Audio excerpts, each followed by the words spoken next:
Hi, everyone. Welcome back to Rated MA. I'm Allie, and I'm here alone today because we have some spoilers to talk about. Megan, my bestie, who is usually on this channel with me, has not seen as much of the Mighty Nein as I have, which is probably for her betterment.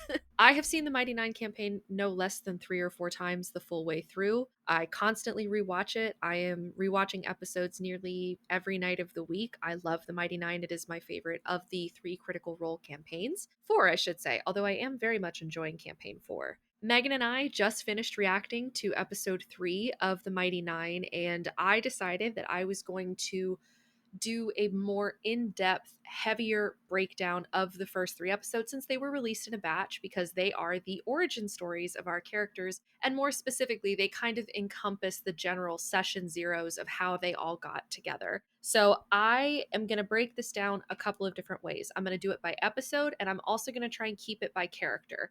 I don't want this to be a breakdown in which I go through like point by point and just explain to you everything that happened. I don't think that's going to be entertaining for everyone. So, what I've done is I have taken notes on my notes, and I have about 2.5 pages that I need to get through, spanning all 3 episodes. So, I am going to do my best to keep this as comprehensive as possible.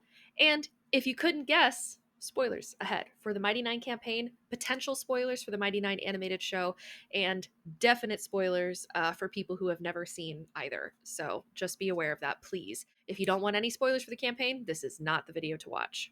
So let's start with episode 1. And like I said, I am going to try and break this down. I have it broken down in sectors right now. So I have the beacons. We're going to talk about the beacons first because that's where we start. We start in the dynasty. We're going to talk about Trent Ickathon. We're going to talk about Caleb. We're going to talk about Not. And we'll talk about Bo and Yasha since those are the characters that we meet and interact with the most in episode 1. There should hopefully be timestamps down at the bottom. So if there's something you're really interested in, please feel free to skip around the video.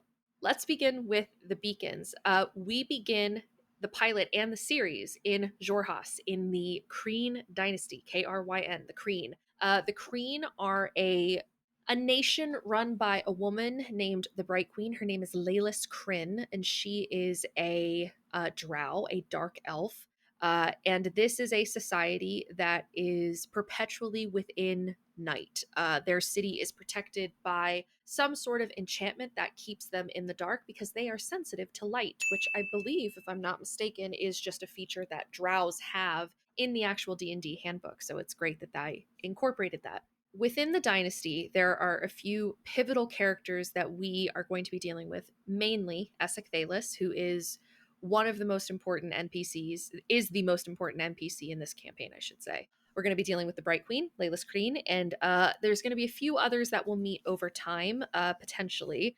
But what is so important about this opening scene is that we are seeing the process of the soul transferring into a beacon. We have a husband and wife, seemingly bugbears. It appears as though the wife is sick and the husband kills her so that her soul may transfer into the beacon. There is a process within the dynasty called consecration.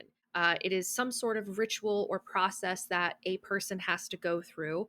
And I believe, if I'm not mistaken, very specifically, they have to get permission to become consecrated. Only people within the dynasty are consecrated. And the consecration basically ensures that when their soul is trapped within a beacon, they will be reborn. It is a rebirth process. It is basically reincarnation. Then, once the soul is reincarnated, it is transferred to a new body. So you might start in one life as a human man, end up in the next life as a drow female.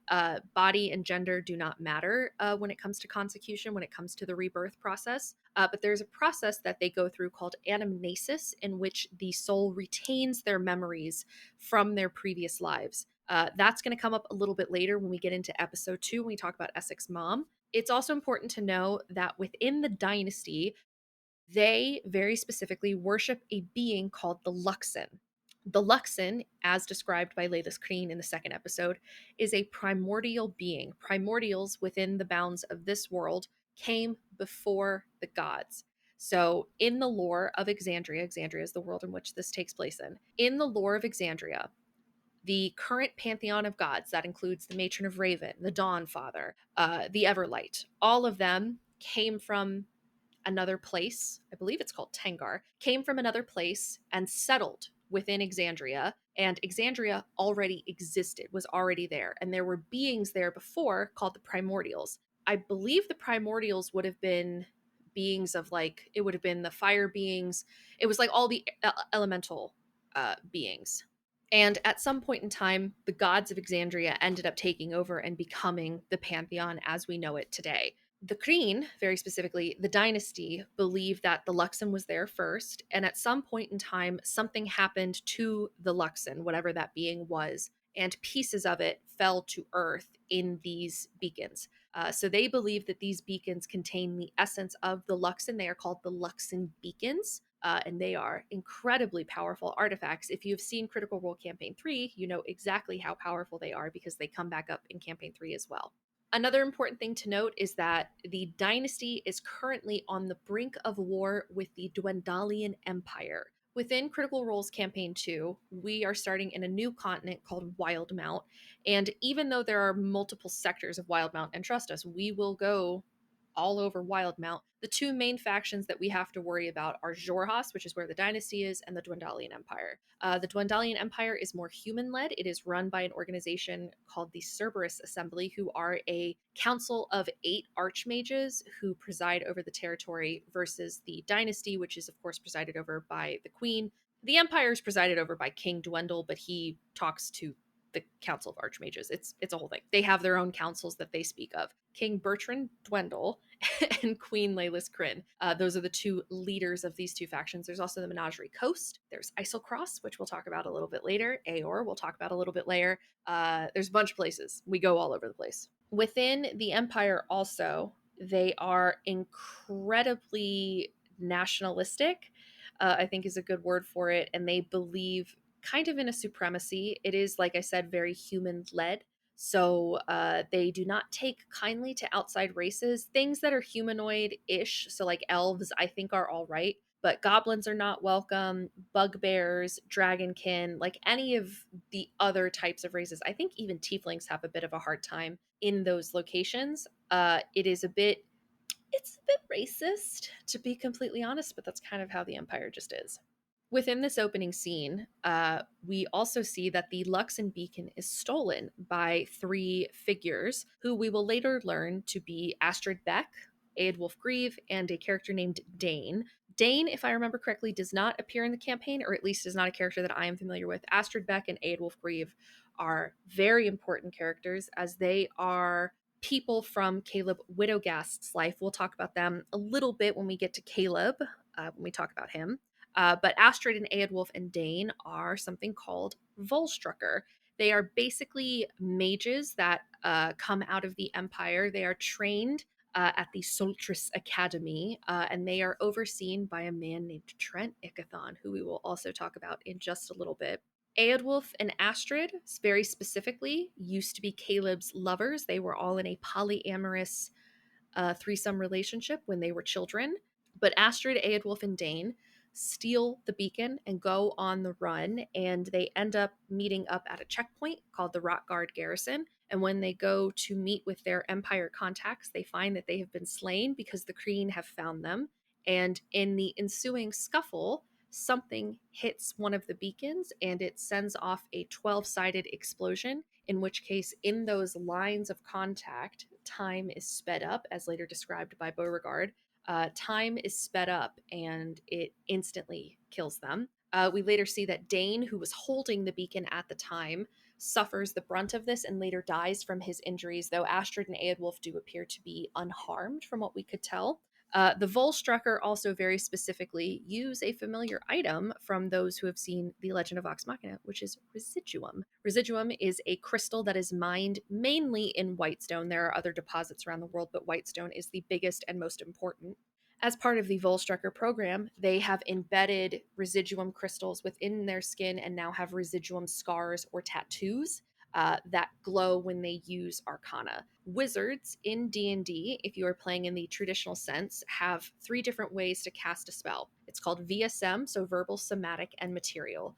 Verbal, of course, is the saying of a word. For example, for verbal, in later in the campaign, Ford gets a sword that activates with the phrase Gallus Var. That is the verbal component to activate it. Somatic is hand movements. So Caleb often describes, I believe it's Wall of Fire, as carving something kind of right down the middle and it stretches into a line of fire. So the hand motion is very important when it's somatic. And then material is when you have to use some sort of physical component in order to cast the spell. So, like Featherfall requires having a feather in order to cast that spell.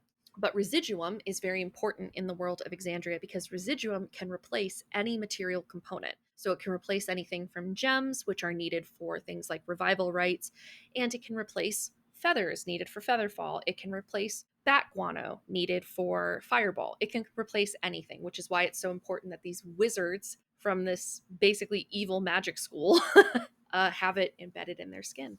Trent Ickathon, as I mentioned earlier, is the head of the Volstrucker program. Trent Ickathon is a nasty piece of work, let me tell you.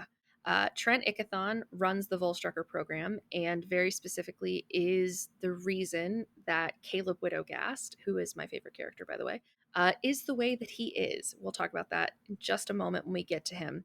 Trent is the Archmage of Civil Influence. He sits on the council for King Dwendal. And very specifically, he's kind of the reason that they go to war with the dynasty. Trent Ickathon is the one that had the beacons stolen with the help of Essek Thalis. We'll get to him in a bit. But Trent intends to study the beacons because he understands that they are powerful artifacts and he doesn't necessarily know what they can do and he doesn't really have a reason for wanting them other than the fact that he's a power hungry piece of shit. He also has a connection to Ludinus Deleth, who is the head of the Cerberus Assembly, another archmage, and Ludinus Deleth is the big bad of everything. That's spoilers for campaign 3, so I won't talk about that too much, but Ludinus Deleth, keep an eye on that motherfucker. Before we get off of Trent, there is one more thing that we should bring up, which is that Trent in the episode has a connection to Vesta Ragna, who I was very happy to see because Vesta Ragna is a character that in the campaign you don't meet until much later. I think you meet her, but they don't actually get to know her until much, much, much later. Like, I very distinctly remember them meeting Vesta Ragna and like actually speaking to her for more than like a minute or two when the Empire and the Dynasty were signing the peace treaty. That was right after they found out that Essek was a traitor. So that puts it at episode 98, I think.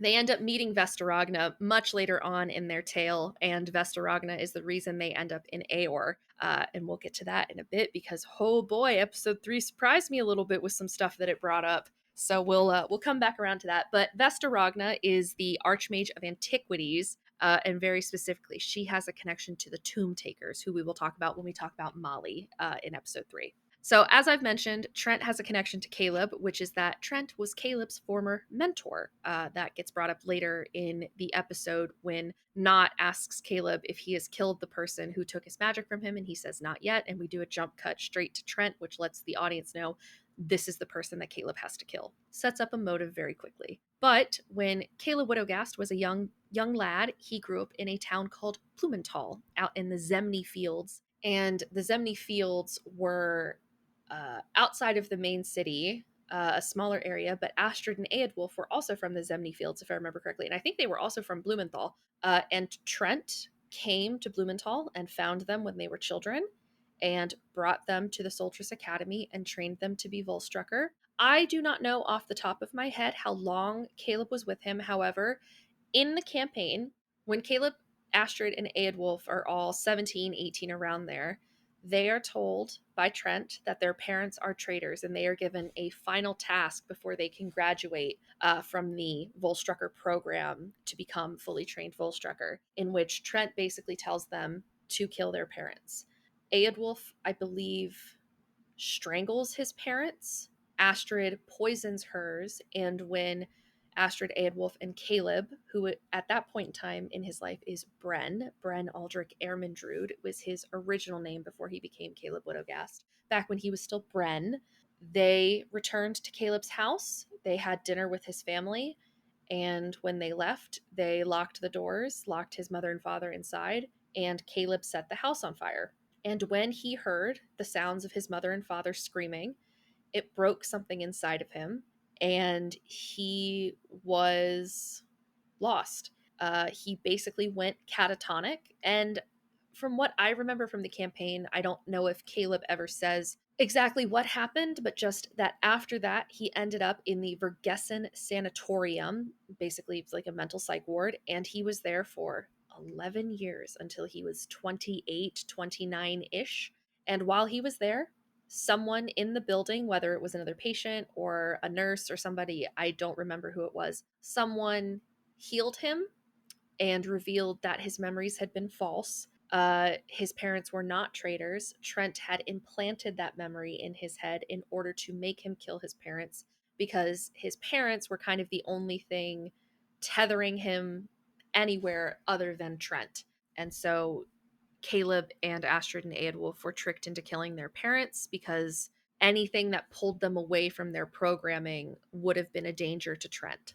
And so once Caleb realized that, he ended up killing a guard and escaping from Vergessen, and then was on the run for about 5 years until he eventually met Not the Brave, who we'll talk about in just a second. He met Not and then later met up with the Mighty Nein. So in the timeline of things, Caleb is about 17 the last time he's about 17 the last time he sees Trent, spends 11 years in Vergessen, and then an additional 5 years on the road, which makes him around 33 years old. So we talked a little bit about Caleb. Caleb we find here on the run, attempting to steal spell components so that he can bring Frumpkin back. Frumpkin is his familiar.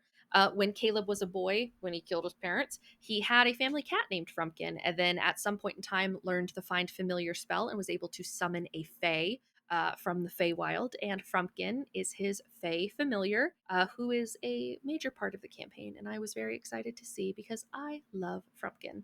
While Caleb is trying to get the components together to summon Frumpkin, he meets Not the Brave, also known as Veth Bernardo.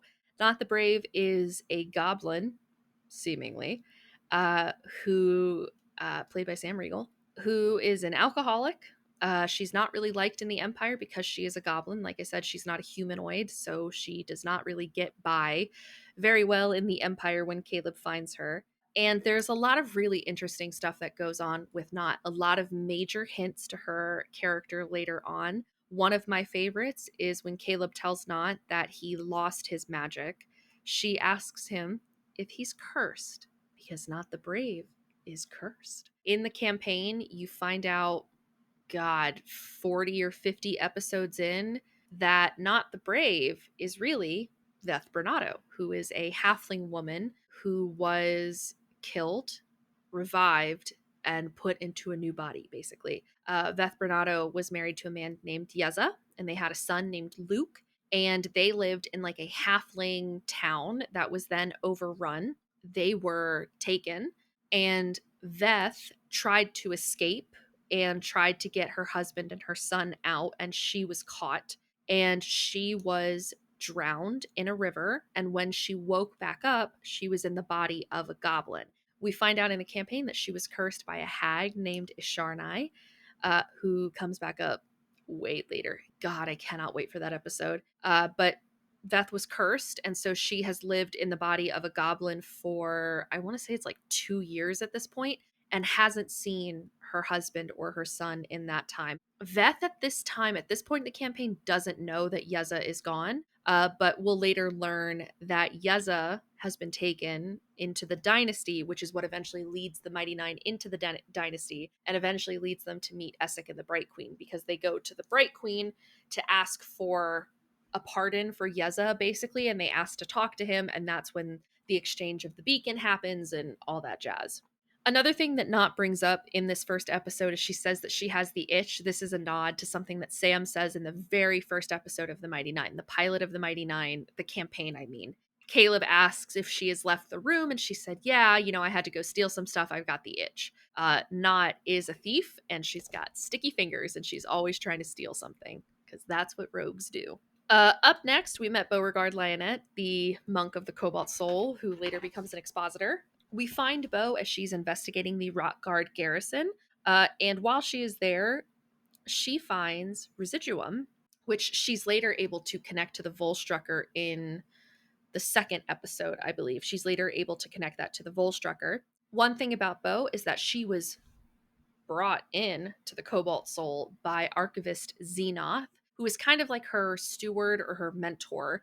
It is later revealed in the campaign, of course, that Xenoth kind of only keeps Bo around because her father is paying him to. Is her father fucking sucks. And Xenoth actually there's like a small hint at it. Xenoth is talking to Dyren, Expositor Dyren, who we'll talk about in just a second.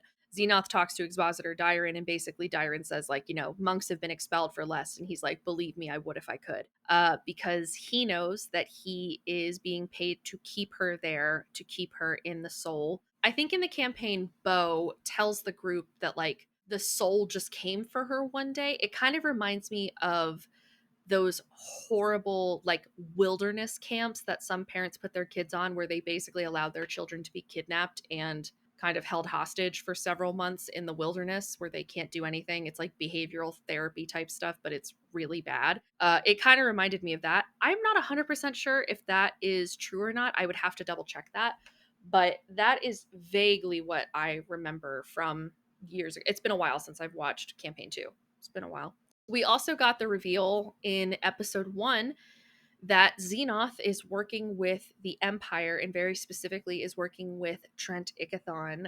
He's working with Trent's kind of, is she an assistant? I don't know. Owelia, who is one of the Volstrucker. He returns the piece of residuum that Bo finds at the Rock Guard garrison, and basically says, like, oh, she'll never look into it again. And Bo finds out that he is a traitor. In the campaign, Xenoth is always kind of seen as, like, he's like an asshole, and Bo doesn't like him. Bo doesn't really like anybody, but it's not until like episode 126, 130 something that Bo finds out that Xenoth is being arrested because Bo's father had paid him off to keep Bo in the soul, to keep Bo there. And so you don't find out how horrible he is until much, much, much later in the game.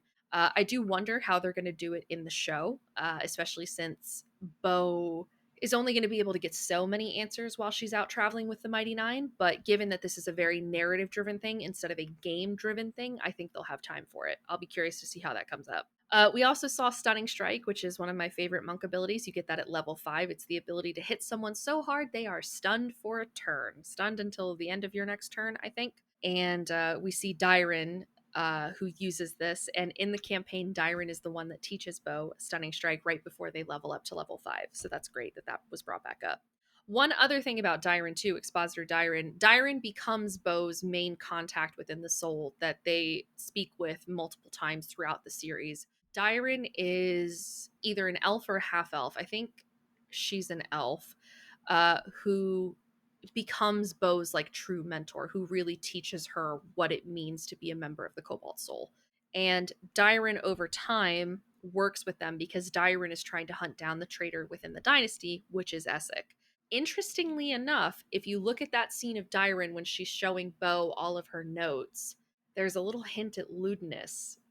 She has, like, Ludinus's name written down, and some other stuff. I can't wait to scrub back through that scene to see what other things she had written in there. And last but not least, within the episode, we also met Yasha. The only time we see her in these 3 episodes, which I can already tell is going to piss people off.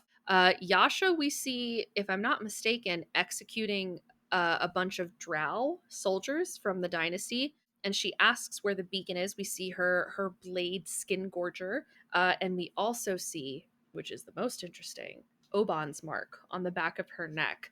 You find out within the campaign that Yasha had spent some time on her own wandering, and at some point in time she was picked up by a man named Oban, who had the ability to basically mind control her via a mark on her neck. Within the campaign, Yasha and the party meet a character named Oban, who takes Yasha as his own and basically enslaves her. And it takes a high level dispel magic. I think it's like a 5th level dispel magic to be able to get rid of it. And so throughout the campaign, Yasha is this kind of passing figure who they meet periodically throughout time until she is taken by Oban and is gone for an extended period of time until they are able to actually rescue her and kill Oban for good within the cathedral, which is episode 86 of campaign 2. Great episode. Wonderful fight. One of my favorite episodes of the whole show. I think that's all of my notes for episode 1. Let's jump into episode 2, which was my favorite of the bunch. We began with Ford Stone aboard the Tide's Breath with Captain Vandrin and Sabian, who we never actually saw in the campaign. We spoke to Vandrin, I think, twice. Jester sent ascending to him. But Sabian was never seen and never found. In the campaign, Ford was actively looking for Sabian, but never found him. When they went to Rumblecusp, way later down the line, in like the first 10 episodes of episode 100, it was like 100 through 110, when they're on Rumblecusp, he finds a couple people who are basically like mercenaries for hire after they free the island from Vokodo, and he sends those mercenaries out to hunt after Sabian.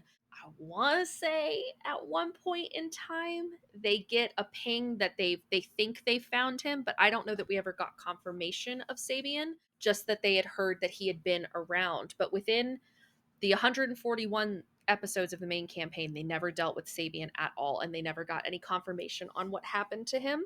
And actually, none of the after one shots that they've done have ever talked about Sabian.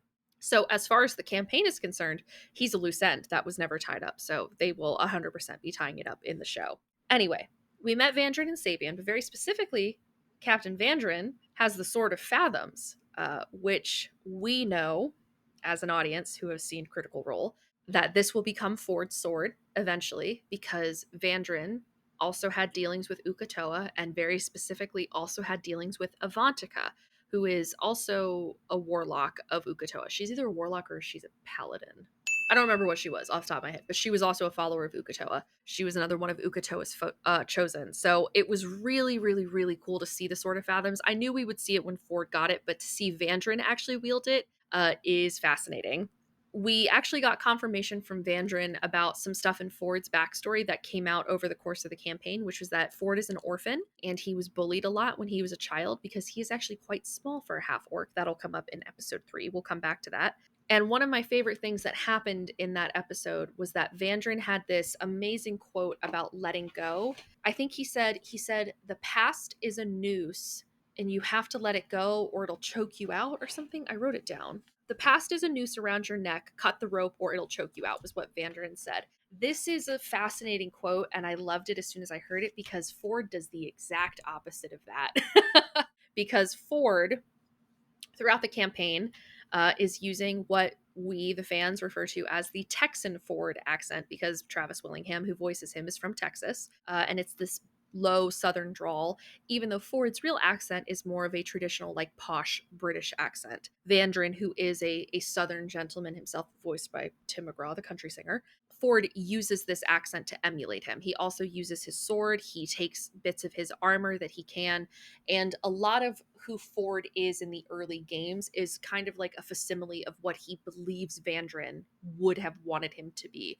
It very much gives the vibe of a son trying to be like his father, because Vandrin was as close to a father figure as Ford ever had. And Ford, after Sabian blows up the ship, believes Vandrin to be dead.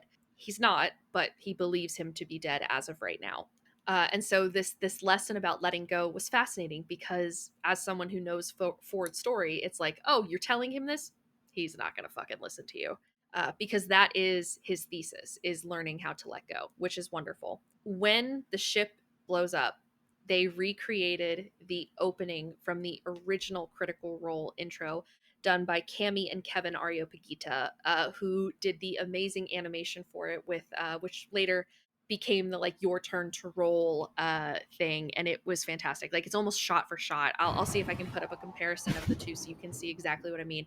Everything from like the shot underwater looking up, Ford hits the water, he begins to sink, the eye opens. It's absolutely fantastic. Touched me a little bit to see it. It really made me very reminiscent. I absolutely loved it. I thought it was a perfect touch. Up next, we saw a brief glimpse of Bo and Dyron. Bo is sent to the carnival, which we know is in Trostenwald, which is where the Mighty Nein met up in the campaign as well. They all met up in Trostenwald. And we see Bo practicing Stunning Strike, which they call Stunning Fist because they're not using Wizards of the Coast terminology. Then we met everyone's favorite, Jester Lavore, at the lavish chateau. We also met Marion Lavore, her mother, who is the Ruby of the Sea, who is a very famous and popular courtesan on the Menagerie Coast. We also met Blood, her Minotaur is he their security? I don't actually know. I don't remember what Blood is, but he helps Marion out a lot, and he's always in the chateau. We learn about Lord Sharp, who is a patron of Marion's, who Jester does not like. Marion doesn't really like him all that much either. He's like a central figure within the city who has money and influence, and Jester specifies that people who go against him end up either in jail or executed. So all around, pretty shitty person. And Jester decides to play a prank on him with the help of the Traveler, who the rest of us all know as Artagan, the Archfey, who Vox Machina met in season 3. Jester and Sharp kind of come to blows here because this is much different than it was in the actual campaign. Within the campaign, the way that Jester got on Sharp's bad side was when he came to see her mother. I want to say she tricked him. I don't know if she turned into Marion or did something. I don't remember exactly what it was, but she locked him out on a balcony and he was naked and he was embarrassed. And when he caught wind of it, he came after Jester. Marion made her leave. Here in the show, it's done a little bit differently, which actually has Jester leaving the chateau to go to where he is holding a speech in the center of town, which is later how Jester meets Ford. And while he's out there, she drops some startling posters that depict him in a very poor light. And he sees her, knows it's her, chases her all the way to the chateau, attacks Blood, is kind of storming the castle a little bit. And Marion is basically like, you need to leave. I cannot protect you. You have to go. And so Jester is forced out of the chateau. That is still the same as it was in the campaign. But this time around, Ford was there because I believe when Jester and Ford meet in the campaign, which was part of their session 0, so we never actually saw it, Jester had already been away from the chateau for a while and had met up with Ford somewhere on the road.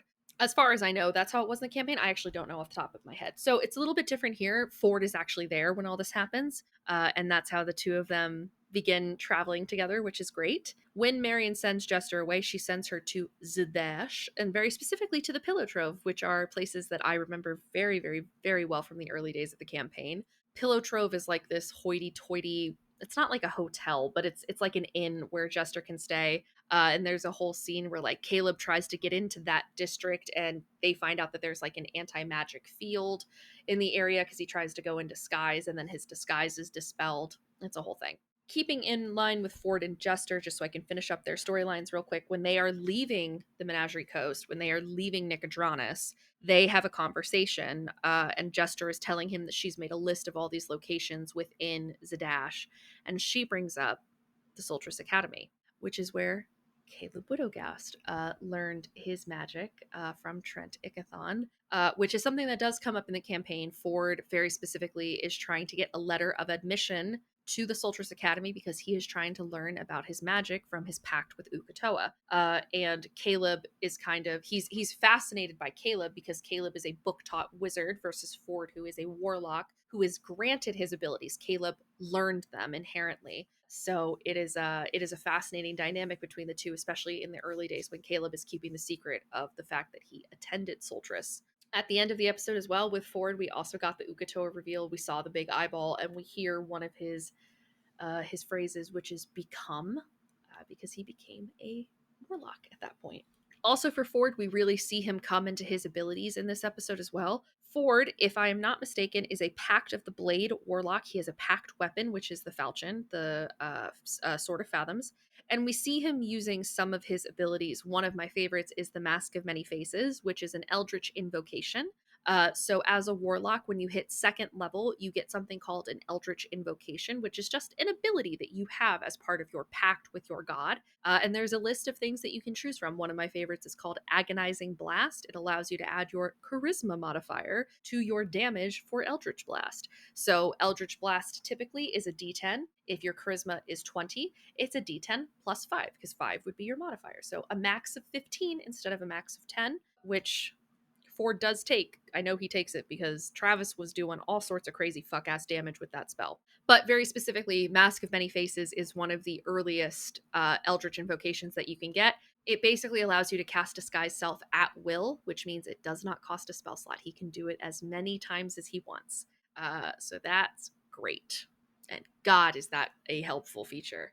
Let's hop back into Bo really quick. Bo ends up at an inn where we also see Caleb and Knot are all there together. They all end up in the same tavern. And Bo, we find out, is being stalked by Aurelia. Aurelia is the Volstrucker working for Trent Ickathon, who Bo scrapped with in the first episode, which was also very new. Bo did not have any run-ins with the Volstrucker in the early days of the campaign, but it's narrative storytelling. It's going to happen like that.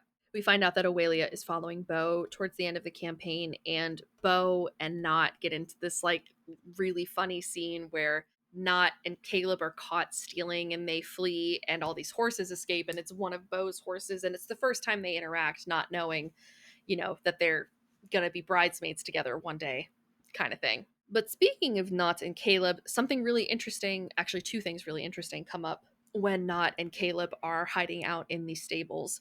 One, Caleb is wearing his amulet, which people who are familiar with the campaign would know as his amulet of proof against detection and location, which is basically like an anti-scry necklace. It protects you from divination magic, very specifically, which scry is a divination spell. But it basically means that anyone who's looking in, Trent can't on him, and it's very, very, very important. Another thing, which I actually missed the first time around. Megan and I did not catch this when we were watching it. We did not hear this when it came up. Not when she's talking to Caleb about the necklace, asks him where he got it, and she said, "Did your mother give it to you?" Caleb's mom, Una, who Caleb murdered, it seems to stop him in his tracks, and his response is, "I can't live without it." Because he can't. Because if Trent finds him, he's toast. So I loved that little tiny hinted at his dynamic with his family was really good. Last and certainly not least is the introduction to my favorite NPC in the entirety of Critical Role, which is Essek Thalis of the Dynasty. Essek is the Shadow Hand, which is kind of like a master of Arcana for the Bright Queen. And very quickly, I could talk about the scene with Essek for hours, with him talking to the Bright Queen and General Virat. They revealed that Essek is not consecuted, which was something that we never found out in the campaign. In the campaign, the Mighty Nein, when they meet Essek, ask him about consecution, and they ask him if he is consecuted, and he says he is. He lies to them, but I think it later came out in a Talks Machina or one of the after shows that Essek actually was not consecuted and had lied about it. But the Mighty Nein, I don't think ever actually found out about it. I'm sure it would have come out at some point when they were having conversations. But in the early days when Essek was lying a lot, he told them that he was consecuted. We also learn that the Bright Queen is hunting Dunamanцers. Essek is a master of Dunamancy, which is the study of gravity, time, space. It is a new school of Arcana for wizards. Essek is a Dunamancy wizard. And later in the campaign, he will teach Caleb some Dunamancy as well, which is amazing. Also, when we learn that the queen is hunting Dunamanцers, this is also a hint at his involvement with Trent Ickathon, because Essek, as a leading figure in Dunamancy, is someone who could teach Trent how to study the beacon, and it's a little tiny nod at the fact that it is going to be Essek later on. And very specifically with Essek and consecution, Essek believes that consecution, which is the rebirth process, through the phases of rebirth, it tarnishes Dunamantic capabilities, and he believes that it tarnishes magic. Essek is someone who is so caught up in being a practitioner of the arcane that he cannot stand the idea of losing some of his abilities or losing some of his talents. So because of that, he has refused to get consecuted. He is a man of science, not a man of faith, and that is an integral part of his character.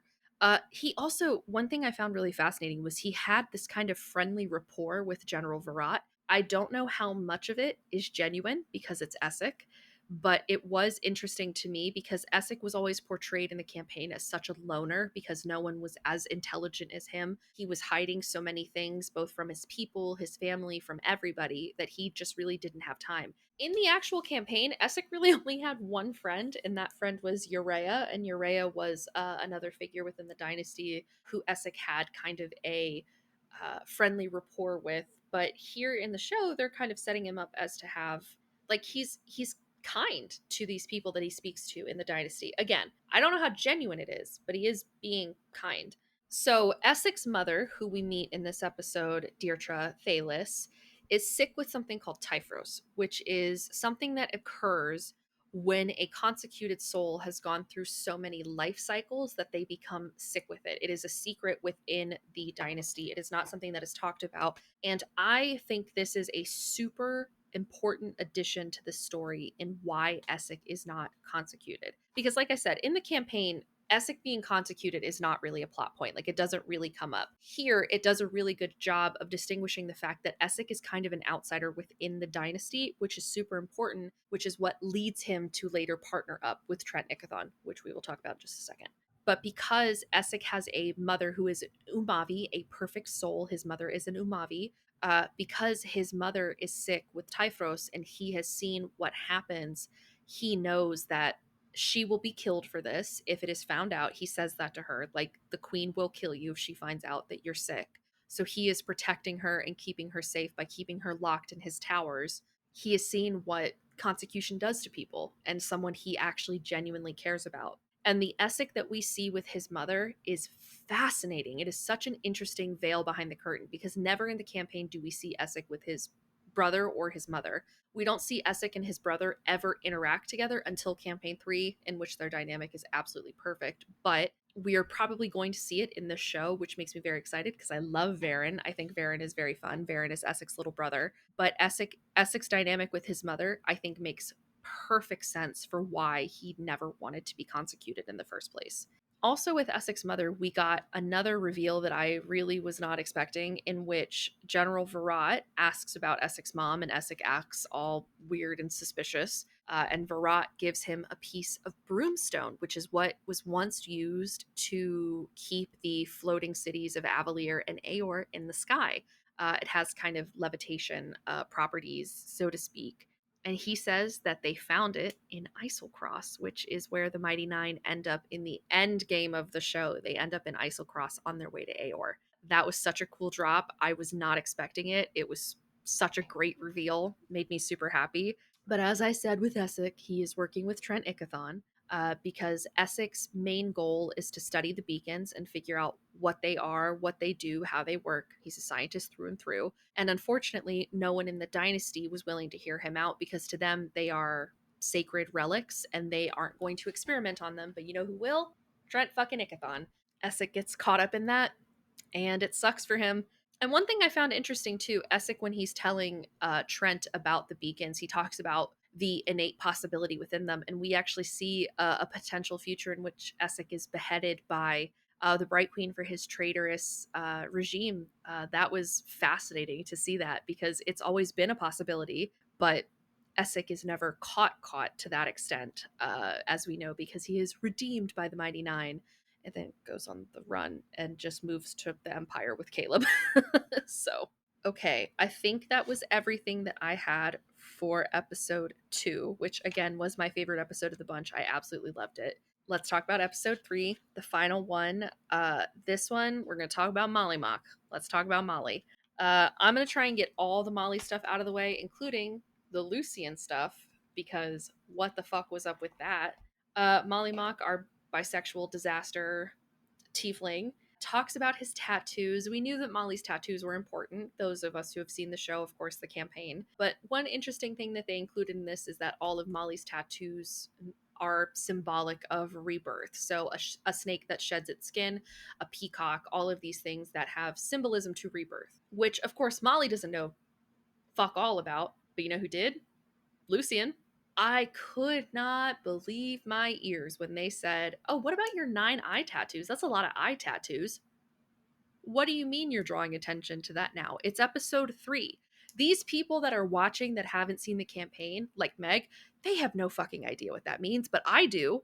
And I can't fucking tell her about it, which is why I'm here with all of you guys. So yeah, the 9 eye tattoos, as anyone who has seen the campaign knows, that is end game level stuff. We are talking end of the campaign, big bad at the end of the game for this campaign. The 9 eyes of Lucian, the 9 eyes of the Somnovum in Aor. That is fucking crazy that they brought that up. I could not believe that they brought that up in episode 3. One thing I did love that they did with Molly that was different was they made him kind of this very central figure within the carnival. In the actual campaign, everyone knows Molly and Yasha worked at the carnival together. Molly was still a tarot reader, but Yasha was kind of like security. She kind of just protected the people at the carnival. And they have removed that piece of the story that Yasha is not here, or at least seemingly so far. I think it could later be revealed that Yasha was at the carnival for a while, but ended up leaving because of Oban. I think they could do that. I don't know that they will, but seemingly so far they have gotten rid of the tether between Molly and Yasha, which I am 100% certain people are upset about. And I understand because that is a very central part of that. And leading into Molly's death, it is majorly important for Yasha as a character who feels a lot of grief for the passing of Molly. I do love the way that they did Molly, where Gustav is the face of the carnival, but Molly is the ringleader, in that he is the one going around making sure people are okay. He's the fixer, he's fixing everything. The carnival is his whole life. I absolutely loved the way that they did that. We also know that he's the one that brought in Toya and the Devil Toad, I believe, if I'm not mistaken. One thing I found fascinating, though, was Molly flipped over a tarot card for himself, though, and pulled the Death card, which is the card of rebirth. I think there's a misconception that the Death card means that, oh, you're going to die. I mean, to be fair, Molly is going to die, but very specifically, the Death card, especially when it's upright, if I remember correctly, means a change is coming. And boy howdy did a change come for Molly Mock that night. When the carnival was attacked, we saw Molly activate. His 9 eye tattoos glowed. His eyes changed from his regular like red sclera to like full glowing sclera. Molly is a blood hunter in the game, and it's only after he's cut and begins to bleed that this activation happens, which I find fascinating. But what I can't tell is if that was Lucian or that was Molly. Because when Molly came out of it, he seemed very surprised by what happened. And I, as a watcher, need to know whether or not Molly was cognizant of that fight.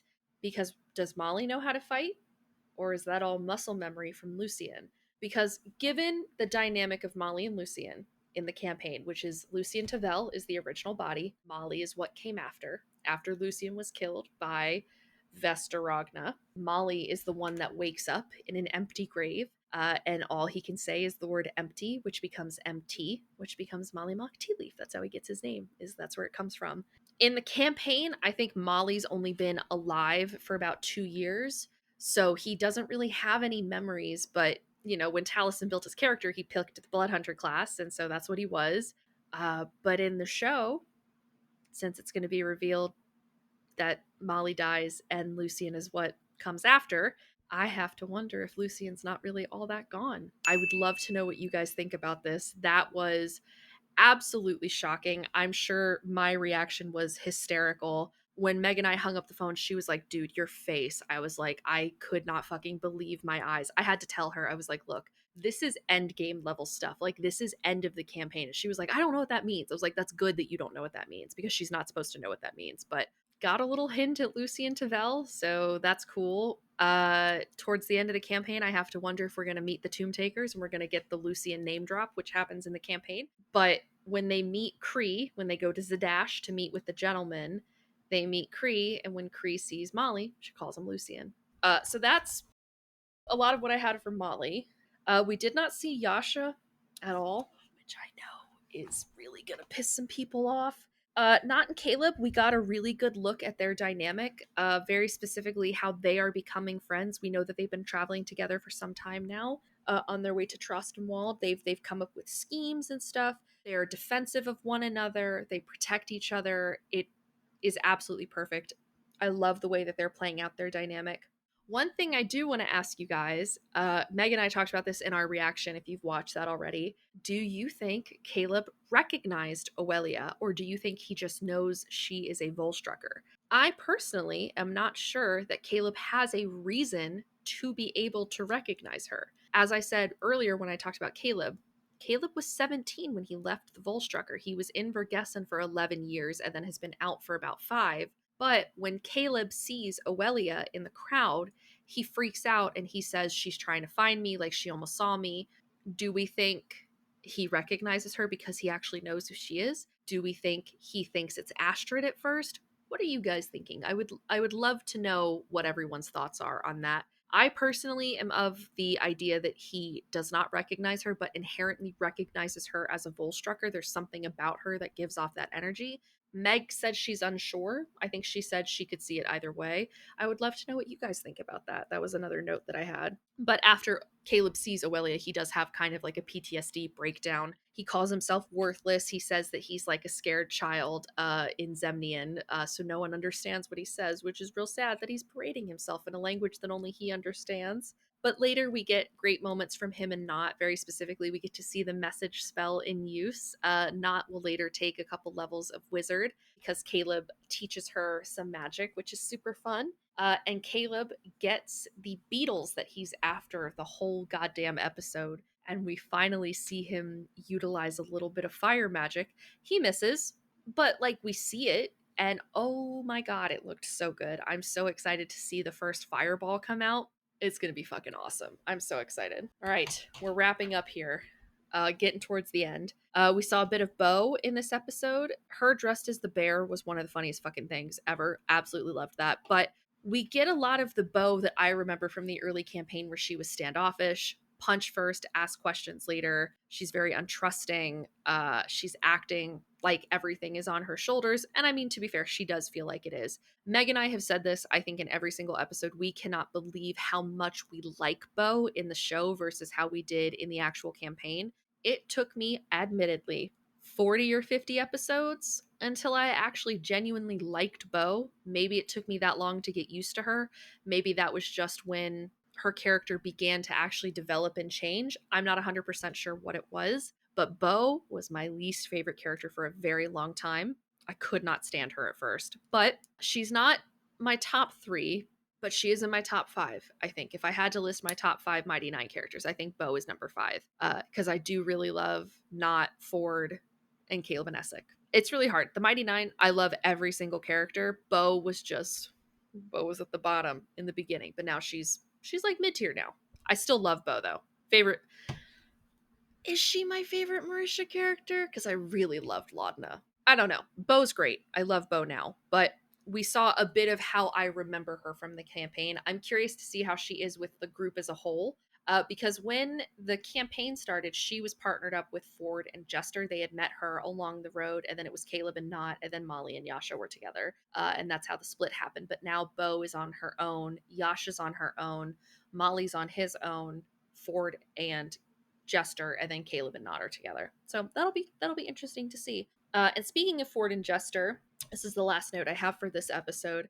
We saw them connecting. Meg and I kind of said that it felt a little bit like they were going on a date, and they were getting to know each other. They were holding hands and running through the carnival together. It was very sweet. There was this really interesting conversation that Ford had with her where they were talking about the Traveler, in which he was asking her all of these kind of mundane questions of like, oh, like, do you see him? Like, where is he? And it becomes very apparent that he's asking to try and get a baseline of like, what is normal? Should I be seeing my god? Should I not? Because Ford doesn't understand the pact with his god, Ukatoa, which I thought was really cool. But Jester and Ford also kind of have this really interesting dynamic of cowardice versus bravery, in which Ford is the coward and Jester is the one that's very brave. And it's most evident within the carnival when Toya asks for a volunteer from the audience to come down and perform with the toad. And Jester is the one that says yes. And Ford is like, oh my god, no, it's dangerous. And she's like, live a little. Jester, being the brave one, inspires Ford later to be brave. Vandrin also inspires Ford to be brave when he sees the captain's hat during the fight with the Devil Toad, and allows him to finally step up and become a hero like he's supposed to be. I mentioned this earlier, but we really get it in this episode.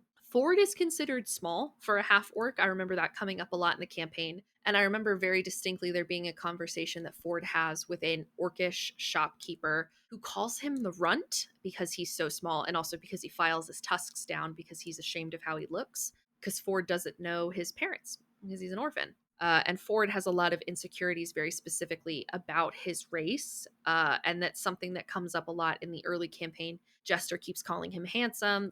Bo tells him to just get out there. And he's like, oh, no, I can't. Like, seemingly doesn't know how handsome he is.